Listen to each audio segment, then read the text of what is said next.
اعوذ باللہ من الشیطان الرجیم بسم اللہ الرحمن الرحیم۔ السلام علیکم اسٹوڈنٹس، ہم پڑھ رہے ہیں اپنی مدد آپ سر سید کا لکھا ہوا مضمون ہے، اور یہ اس سلسلے کا تیسرا لیکچر ہے۔ اس سے پہلے لیکچرز میں پہلا لیکچر جو ہوا تھا آپ کا سوموار کو، وہ تعارفی لیکچر تھا، جس میں آپ کو پیپر پیٹرن اور مارکس کے حوالے سے بتایا گیا تھا۔ دوسرے لیکچر میں تھوڑا سا سر سید احمد خان کا تعارف اور مضمون کا ابتدائی جو حصہ تھا وہ پڑھا تھا ہم نے، اور کل پھر ہم نے اس کے 2 صفحے اگلے پڑھے تھے، صفحہ نمبر 3 اور 4، اور آج ہم انشاءاللہ پڑھیں گے اس کا صفحہ نمبر 5۔ چونکہ اسٹوڈنٹس کی تعداد ابھی کافی کم ہے اور اسٹوڈنٹس نے بعد میں بھی آنا ہے، تو جو پڑھانے کی جو رفتار ہے میں اس کو تھوڑا سا کم کرنا چاہ رہا ہوں۔ اس کی وجہ یہ ہے کہ بہت سے اسٹوڈنٹ بعد میں آئیں گے، تو پھر وہ ان تمام تفصیلات سے یا ان تمام وضاحتوں سے، تشریحات سے محروم رہ جائیں گے۔ تو میں اب اس کو روزانہ کا 1 پیج فی الحال میں کرنے لگا ہوں۔ اس سے تھوڑا سا فائدہ یہ بھی ہوگا کہ ایک تو کم وقت میں ہم اس کو پڑھ لیں گے، لیکچر چھوٹا ہو جائے گا، اور ابھی نئے ہیں بچے بھی، اور اسٹوڈنٹس اور بچوں کے درمیان ابھی جو ایک تطبیق ہوتی ہے، یعنی مطابقت، ایک دوسرے کے مزاج کو سمجھنا، ایک دوسرے کی نقطہ نظر کو سمجھنا، کلاس روم کے اندر یہ چیز بہت زیادہ اس چیز کی اہمیت ہے۔ تو یہ بھی ایک بہت اہم چیز ہے، تو تھوڑا وقت لے لینا چاہیے اس میں۔ اگر رفتار ہم آہستہ، ہمارے پاس کافی وقت ہے الحمدللہ، انشاءاللہ آپ اس معاملے میں بے فکر رہیے۔ ہم اس کو بہترین وقت پہ مکمل بھی کریں گے، پھر اس کو دہرائی بھی کریں گے، پھر اس کی جو سارا آپ کی تیاری کے لیے بھی ہم آپ کے ٹیسٹ وغیرہ بھی لیں گے۔ تو وہ ہمارا مسئلہ ہے کہ ہم اس کو کس وقت، یعنی آپ دیکھیں گی آپ میں سے بہت سے اسٹوڈنٹس جب اس کالج میں آئے ہیں، یہ بات میں پہلے دن کیا کرتا ہوں، لیکن چونکہ میڈیم آف انسٹرکشن جو ہے، پڑھانے کا جو ذریعہ ہے وہ تبدیل ہوا ہے نا، تو اس کے ساتھ تھوڑا سا ہر ٹیچر جو ہے نا وہ اپنی اوریجنل فارم میں نہیں ہے۔ اوریجنل فارم سے مراد یہ ہے کہ تھوڑا سا فرق تو بہرحال پڑتا ہے نا، ہر ماحول کا آپ کو بھی فرق پڑا ہوگا۔ آپ بھی نئے ٹیچر سے پڑھ رہے ہیں، ہمیں نہیں پتہ ہمارے سامنے بیٹھے ہوئے اسٹوڈنٹ کتنے ذہین ہیں۔ آپ میں سے ماشاءاللہ بہت سے اسٹوڈنٹ انتہائی ذہین ہوں گے، یہ مجھے بڑے فخر سے میں کہتا ہوں کہ میرے سامنے جو بیٹھے ہوئے اسٹوڈنٹ ہیں، ان کے چہروں کی چمک، ان کی آنکھوں کی چمک، یہ میرے دل کو بھاتی ہے، اور میں اپنی بیٹے اور بیٹیوں کی یہ جو ذہانت ہے اس سے میں بہت متاثر ہوتا ہوں، اور یہی میری زندگی میں ایک نیا خون دوڑا دیتی ہے، ایک نیا جذبہ پیدا کر دیتی ہے، اور میں نئے جذبے سے پھر پڑھانا شروع کرتا ہوں، اور نئے جذبے سے میں ان بچوں کو سمجھانا شروع کرتا ہوں۔ تو نہیں معلوم کہ سامنے بیٹھے ہوئے بچے جو ہیں وہ کیسے ہیں، ان کا رجحان کس طرف ہے، وہ سن رہے ہیں، تو تھوڑا سا فرق بہرحال معیار پہ پڑتا ہے، پڑھانے والے پہ بھی اور پڑھنے والا بھی۔ ظاہر ہے اپنے گھر میں بچے پڑھ رہے ہوتے ہیں، کس ماحول میں ہوتے ہیں، کیا ادھر اس وقت صورتحال ہوتی ہے، تو اس لیے تھوڑا سا نا میں اس کو سپیڈ کو کم کرنے لگا ہوں، رفتار کو۔ آج میں 1 صفحہ ہی پڑھاؤں گا، یہ جو سامنے ہے اس وقت ہمارے، اور اسی کو ہم ختم کریں گے۔ کل ہم پڑھ رہے تھے یہ سر سید احمد خان کا جو مضمون ہے، اس کی بنیادی وجہ تو یہ ہے کہ سر سید احمد خان نے 1817 میں پیدا ہوئے، اور اس کے بعد 40 سال کی جب ان کی عمر ہوئی تو اس وقت 1857 کی جنگ آزادی ہو گئی۔ بہادر شاہ ظفر مسلمانوں کی آخری حکومت تھی، مسلمانوں کی جو ہندوستان میں ختم ہو گئی۔ یہ حکومت 1527 میں ظہیر الدین بابر نے قائم کی تھی، تو 1527 کو آپ 1857 سے مائنس کر دینا تو 330 سال کا مغلیہ دور حکومت ختم ہوا تھا 1857 میں۔ ایک بہت 3 صدیوں پر محیط بہت بڑی سلطنت ختم ہوئی تھی، تو کوئی چھوٹا جھٹکا نہیں تھا مسلمانوں کے لیے، اور اصل میں یہ اس سے بھی طویل بات ہے۔ دراصل یہ دور شروع ہوا تھا 712 سے۔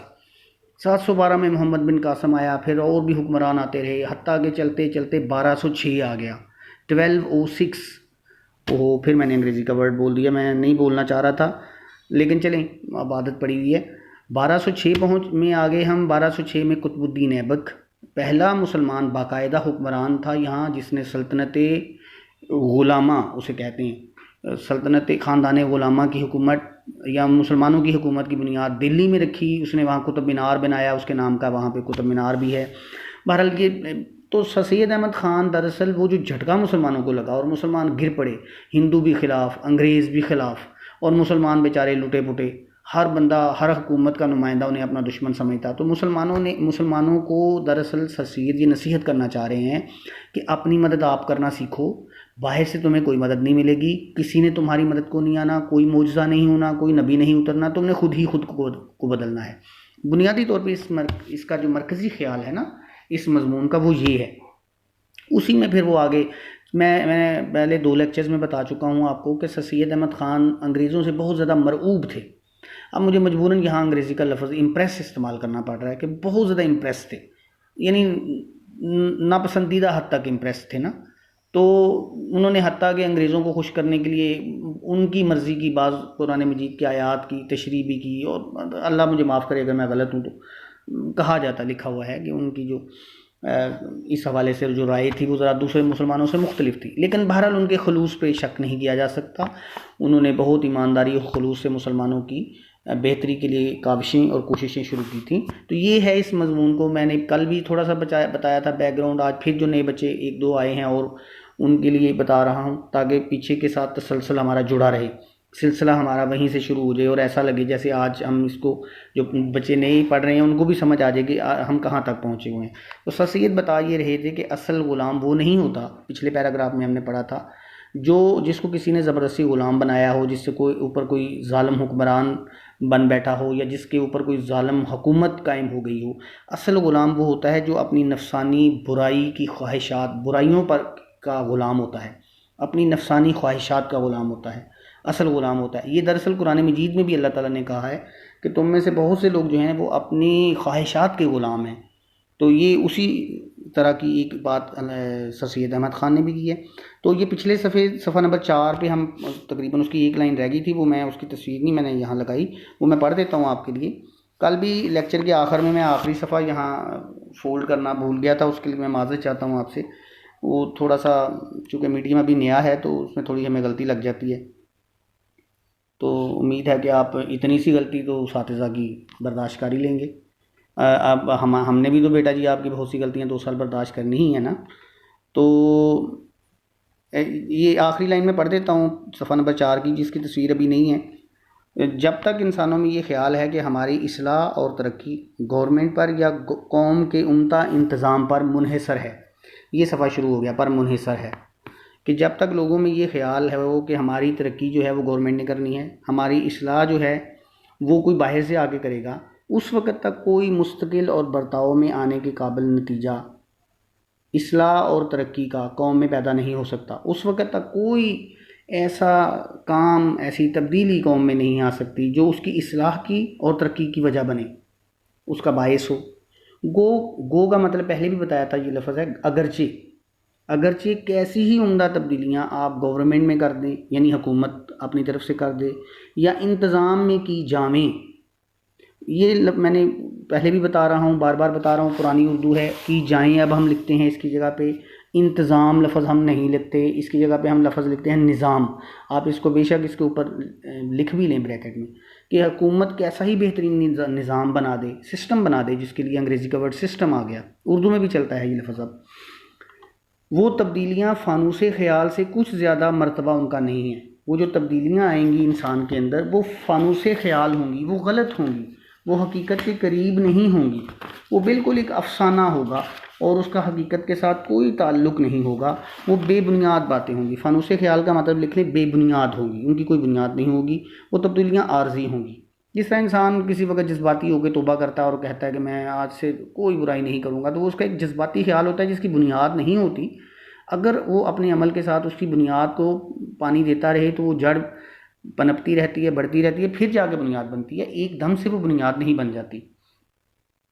کچھ زیادہ اس کا مرتبہ بھی نہیں ہوتا ایسی بات کا، جس میں طرح طرح کی تصویریں پھرتی ہوئی دکھائی دیتی ہوں، مگر جب دیکھو تو کچھ بھی نہیں۔ یعنی سر سید یہ کہہ رہے ہیں کہ باہر سے کوئی آپ کو لاکھ سمجھاتا پھرے، جب تک آپ اندر سے نہیں بدلیں گے آپ کے اندر کوئی تبدیلی نہیں آئے گی۔ یہ 3 لائنوں کا یہ خلاصہ ہے۔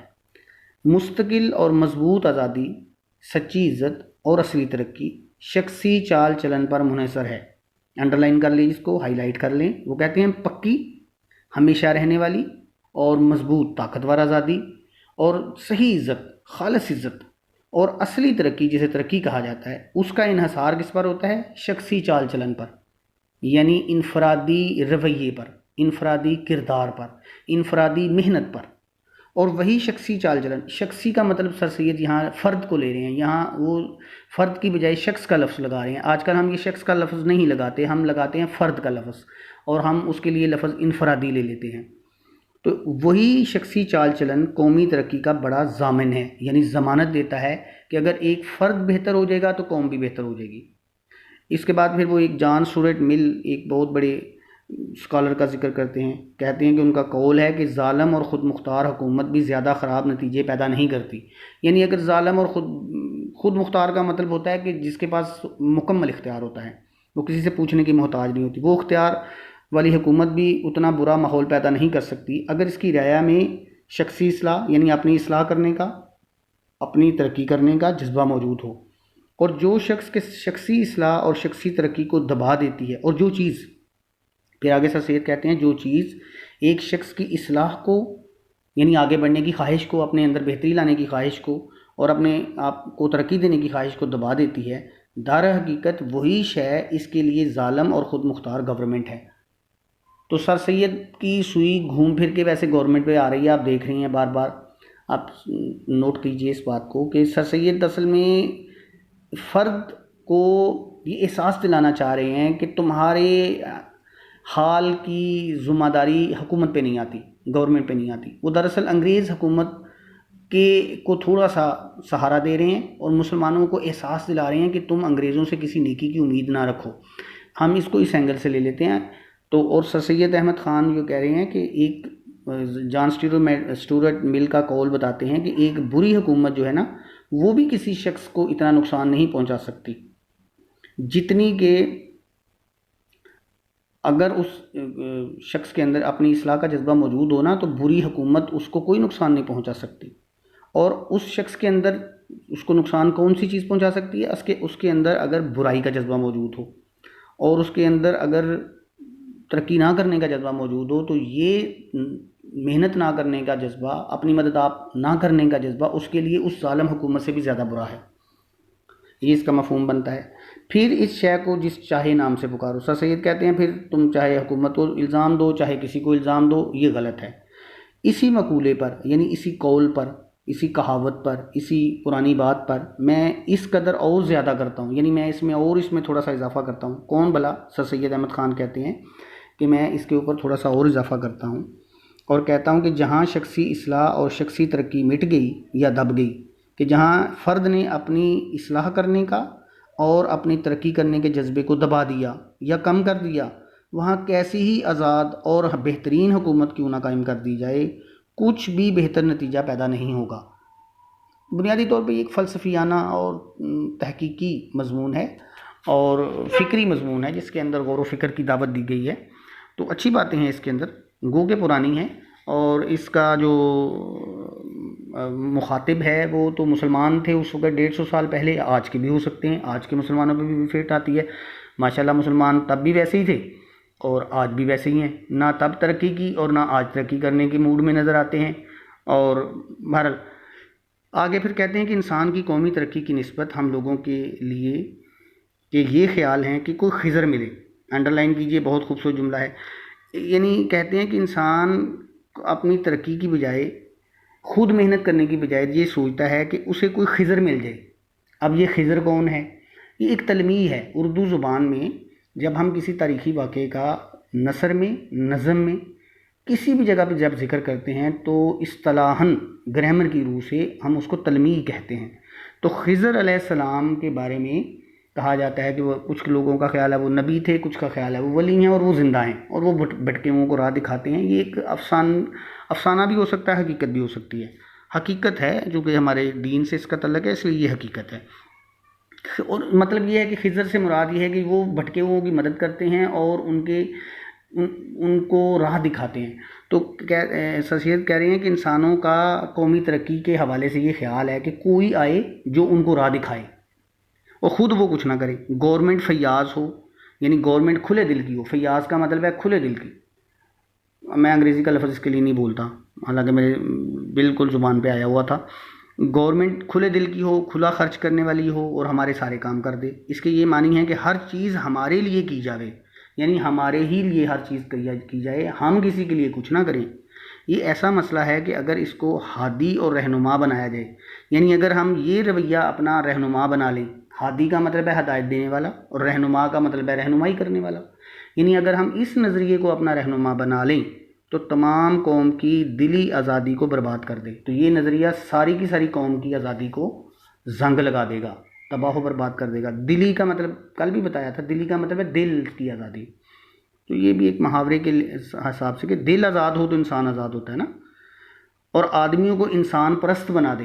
اور یہ جو طریقہ ہے کہ باہر سے کوئی آئے گا تو میری مدد کرے گا، تو یہ انسان کی آبادی کا، آزادی کا رستہ بھی روک دے اور انسان کو انسان پرست بنا دے، یعنی دوسرے انسانوں کی پوجا کرنے والا بنا دے.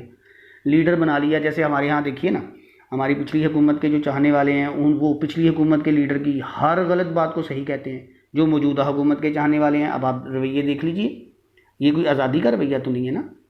دیکھیے یہاں میں ایک آپ کو بات، صرف مخلوق میں صرف اللہ کے نبی کا یہ حق ہوتا ہے کہ اس سے اختلاف کرنے والا کافر ہو جاتا ہے. اللہ کے نبی کے علاوہ دنیا میں ہر بندے سے اختلاف کیا جا سکتا ہے. یہ سیاسی لیڈر تو اس قابل بھی نہیں ہیں کہ ان کے لیے ایک دوسرے سے کے ساتھ جھگڑا جائے، لڑا جائے اور ان کی غلط باتوں کو ہم ثابت کریں. کیوں کریں بھائی؟ جو غلط ہے بس وہ غلط ہے، چاہے وہ میں کروں چاہے وہ کوئی اور کرے. رویہ تو تعلیمی اور علمی یہ ہے. لیکن ہمارے ہاں، ہماری قوم میں بھی دیکھیے ایسے ہی ہوتا ہے. اپنے سیاسی لیڈروں کی غلط باتوں کو بھی ہر بندہ دفاع کرتا پھر رہا ہوتا ہے، اور ہر جو دوسرے ہیں وہ اس کی اچھی باتوں کو بھی برا کہے پھرتے ہوئے. یہ پرانی انسان دراصل جب سے پیدا ہوا ہے اس کے رویے تو ویسے کے ویسے ہی رہے ہیں نا. تو چاہے یہ 150 سال پرانا مضمون ہے، بات تو سر سید بالکل صحیح کر رہے ہیں. اور وہ انسان کو انسان پرست بنا دیتا ہے یہ رویہ. یعنی وہ انسان کی پھر دوسرا انسان پوجا کرنے لگ پڑتا ہے جو اس کو راہ دکھاتا ہے. حقیقت میں ایسا ہونا قوت کی پرستش ہے. یعنی انسان پھر طاقتور کی پرستش کرتا ہے. اس کے نتائج انسان کو ایسے ہی حقیر بنا دیتے ہیں جیسے کہ صرف دولت کی پرستش سے انسان مقید اور ذلیل ہو جاتا ہے. اور جب کسی انسان نے کسی کو راہ دکھائی تو جس کو راہ دکھائی وہ اسے اپنا پیر، اپنا مرشد، اپنا رہنما مان لیتا ہے. پھر ذہنی طور پہ اس کو اپنے آپ سے برتر سمجھتا ہے، اس کا غلام بن جاتا ہے اور اس کے سامنے اپنے آپ کو حقیر سمجھنا شروع کر دیتا ہے. یعنی حقیر کا مطلب ہے کمتر. جس طرح کے صرف دولت کی پرستش کرتا ہے انسان، اور تو اس کی سوچ صرف دولت تک محدود ہو جاتی ہے اور وہ اپنی اس دولت کی ہوس میں مقید ہو جاتا ہے، یعنی قید ہو جاتا ہے. اور اسی قید ہونے کی وجہ سے وہ دنیا کی نگاہوں میں بھی ذلیل ہو جاتا ہے اور اپنے کردار کو بھی ذلت اور رسوائی میں گرا دیتا ہے. کیا لالا اشرفی مل، اب یہ کسی ایک شخص کو ویسے ہی وہاں ذکر کرتے ہیں. لالا کا مطلب کہہ لیں سیٹھ، اور اشرفی مل کسی ہندو کا ذکر کرتے ہیں. کیا لالا اشرفی مل جو ہر روز لکشمی کی پوجا کرتے ہیں اور بے انتہا دولت رکھتے ہیں، انسانوں میں کچھ قدر و منزلت کے لائق گنے جاتے ہیں؟ اب وہ ہندو بنیے ہوتے تھے. ہندو اس علاقے میں سیالکوٹ میں بھی بہت ہندو تھے، آپ کو معلوم ہونا چاہیے، اور اس علاقے میں اور پورے ہندوستان پہ.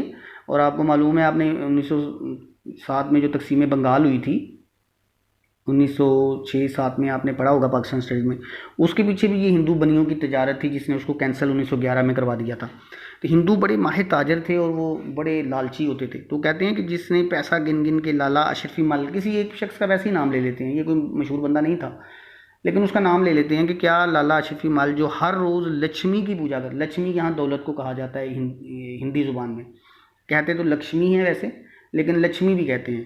تو لکشمی کی پوجا کرتے ہیں، یعنی دولت کی پوجا کرتے ہیں اور بے انتہا دولت رکھتے ہیں.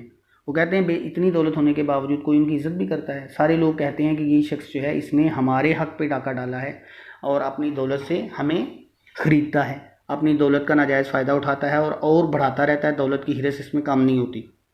بڑا سچا مسئلہ اور نہایت مضبوط جس سے زیادہ دنیا کی معزز قوموں نے عزت پائی ہے وہ اپنی مدد آپ کرنا ہے. پھر وہی بات سر سید نے دہرائی ہے کہ سب سے بہترین جو مسئلہ ہے، بات ہے، وہ یہی ہے کہ اپنی مدد آپ کی جائے. جس وقت لوگ اس کو اچھی طرح سمجھیں گے اور کام میں لائیں گے، یعنی اب یہ دیکھیں نا، لائیں گے تو پھر خضر کو ڈھونڈنا بھول جائیں گے. پھر وہ کسی کو رہنمائی کے لیے نہیں ڈھونڈیں گے، وہ خود ان کو سیدھا رستہ دکھائی دینے لگ پڑے گا. وہ اوروں پر بھروسے اور اپنی مدد آپ، یہ دونوں اصول ایک دوسرے کے بالکل مخالف ہیں. سر سید کہتے ہیں علامہ اقبال نے بھی اس کو کہا تھا نا، اپنی دنیا آپ پیدا کر اگر زندوں میں ہے، سر آدم ہے ضمیر کن فکاں ہے زندگی۔ شعر کی تشریح کا اس وقت نہیں ہے، یعنی انسان کو چاہیے کہ وہ اپنی منزل خود تلاش کرے، کسی کے لکیر کا فقیر نہ بنے، کسی کے نقش قدم پہ چلنے کی کوئی ضرورت نہیں ہے۔ مسلمانوں کے لیے نقش قدم صرف رسول اللہ صلی اللہ علیہ وسلم کی ذات اقدس ہے، اس کے علاوہ ہر مسلمان کو اللہ نے عقل دی ہوئی ہے، وہ خود سوچ سمجھ کے فیصلہ بھی کر سکتا ہے۔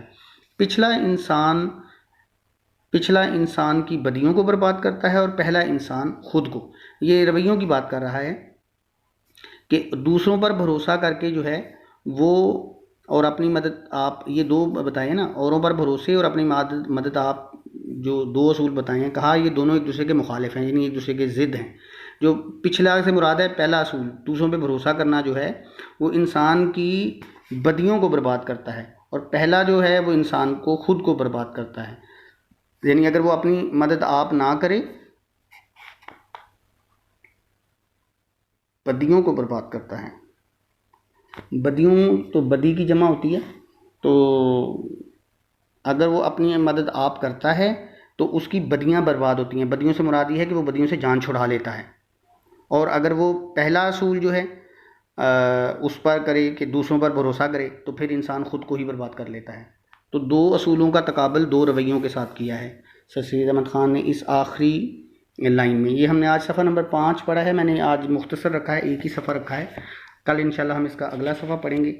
تو اس درمیان میں آپ جو ہے پچھلا گزشتہ کام، جو بچے بعد میں آئے ہیں، میں ابھی تک آپ کو پڑھا چکا ہوں، جو اس میں ہمارے مشق ہے ہماری صفحہ نمبر 8 پہ، صفحہ نمبر 8 پہ ہماری مشق ہے۔ یہ دیکھیے، اس میں آپ دیکھیں تو سوال نمبر 1 وہ کون سا آدمی، یہ سارے سوال 7 تک جو ہے آپ بہت آرام سے جو ہمارا پچھلا پڑھا ہوا اس میں سے کر سکتے ہیں۔ تو یہ کر کے رکھیے، پھر اس کو میں جب مکمل ہوگا سبق تو پھر میں آپ سے چیک کروں گا، میں آپ کو یہ اسائنمنٹ دوں گا، تو اگر آپ ساتھ ساتھ کر کے مجھے بھیجتے رہیں تو تب بھی بہتر ہے۔ اپنا نام لکھیے، اپنا میٹرک کے مارکس لکھیے اور کلاس لکھیے، اور مجھے اس کی تصویر واٹس ایپ کر دیجیے۔ تو یہ ہمارا جو ہم نے جو پڑھا ہے آج، صفحہ نمبر تھا ہمارا 5، یہاں تک ہم نے پڑھا۔ انشاءاللہ پھر آپ سے ملاقات ہوگی اور کل ہم اس کے اگلے صفحے کو پڑھیں گے۔ اللہ حافظ۔ کوئی آپ کا سوال ہو کبھی بھی بیٹا جی، تو یہ بات ذہن میں رکھیے کہ آپ سوال کو بار بار پوچھ سکتے ہیں، کوئی اس میں ایشو نہیں ہے، کوئی اس میں آپ کو یہ نہیں کہوں گا کہ آپ کو اس بات کا بھی نہیں پتہ، آپ کو اس کا مطلب بھی نہیں آتا، میں بالکل یہ نہیں کہوں گا۔ اگر میں یہ کہوں تو آپ مجھے یاد کروائیے کہ سر آپ نے گارنٹی دی ہوئی ہے۔ تو چھوٹے سے چھوٹا لفظ، چھوٹی سے چھوٹی بات آپ ایک بار نہیں 1000 بار پوچھ سکتے ہیں، لیکن سوال برائے علم ہوتا ہے، سوال برائے سوال نہیں ہوتا، وہ وقت کا ضیاع ہوتا ہے، اور وہ علم اور طالب علم کے شایان نشان ہی نہیں ہے وہ رویہ۔ تو بہرحال بات لمبی ہو جائے گی، کل انشاءاللہ ملاقات ہوتی ہے۔ اللہ حافظ۔